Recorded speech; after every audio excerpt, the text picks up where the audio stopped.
The first time I stepped into the ICU, the cold air immediately struck me. It wasn't just a light chill. It felt like walking into another world, silent, sterile, and heavy with tension. Every machine beeped steadily, each sound reminding you that someone's life was hanging in the balance. As a caregiver, I quickly noticed how different this place was compared to a normal hospital ward. The temperature was always colder, almost uncomfortably so.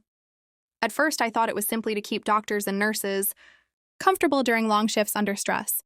But the truth is, the cold serves a much deeper purpose. In those icy rooms, I watched patients connected to ventilators, their bodies covered in thin blankets, sometimes shivering.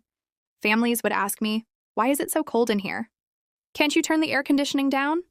And I would have to explain, this is how we fight infection, how we protect fragile lives, and how we give every patient the best chance to recover.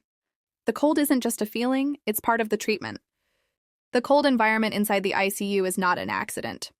It is a carefully designed medical necessity. Lower temperatures help reduce the growth of bacteria and viruses. In a place where patients are extremely vulnerable, even a small infection could mean the difference between life and death. By keeping the room cold, the risk of germ spreading is greatly reduced. It's like creating an invisible shield of protection. The air conditioning system in the ICU is also equipped with special filters that constantly circulate and clean the air. The combination of cold air and advanced ventilation helps maintain a sterile environment where surgeries, intubations, and emergency treatments can be performed more safely. I remember one patient's family being shocked when they realized the cold was actually part of the medical strategy. To them, it was uncomfortable. To us, it was life-saving. For the doctors and nurses, the cold of the ICU is something they learn to live with. During long night shifts, I would see my colleagues wrapping themselves in extra jackets under their scrubs, sipping hot drinks between rounds just to stay warm. The chill bites into your skin, but you push it aside because you know why it matters. Sometimes, new staff complain that the ICU feels more like a freezer than a hospital ward. But over time, they begin to understand the temperature isn't set for our comfort, it's set for the patient's survival. I remember one nurse joking, "If you can work in the ICU, you can work anywhere. It's not just about mental strength, it's about surviving the cold too." Still, even in the freezing air, their focus never wavered. Every monitor, every drip, every ventilator had to be checked with precision, because in this environment, one small mistake could be fatal. The cold became part of the rhythm of our work, a silent reminder of the seriousness of where we were.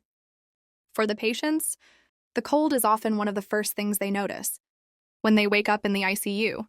Many of them describe it as a bone-deep chill, the kind that makes it hard to rest even under layers of thin hospital blankets.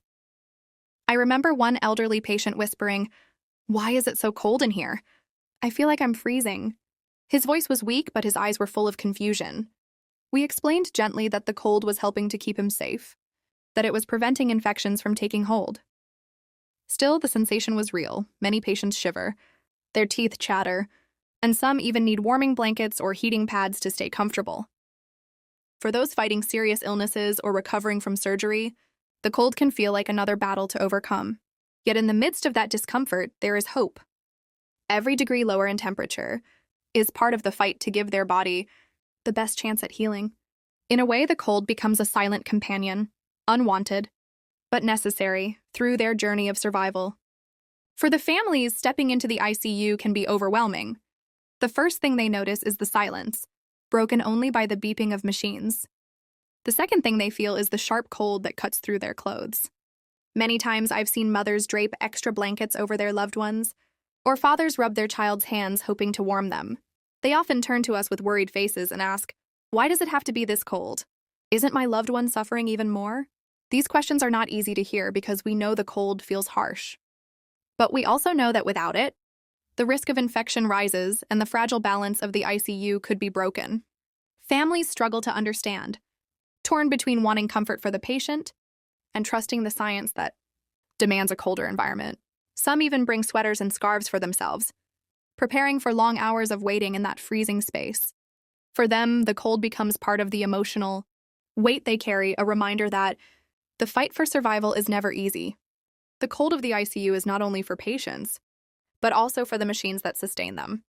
Inside this unit, every piece of equipment must run flawlessly: ventilators, pushing air into fragile lungs, infusion pumps delivering life-saving drugs, and monitors tracking every heartbeat.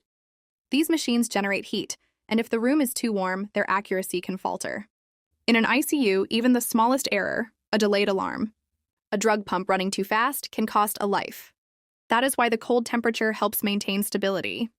The electronics stay cool, the systems function with precision, and the environment remains reliable for both patients and staff. I once witnessed a power fluctuation that caused several machines to restart. It was terrifying to see lives hanging by wires and screens. That moment taught me just how critical it is to protect the delicate balance of this high-tech environment. The cold air may feel uncomfortable to us, but for the machines, it is a lifeline that allows them to keep protecting the patients they serve.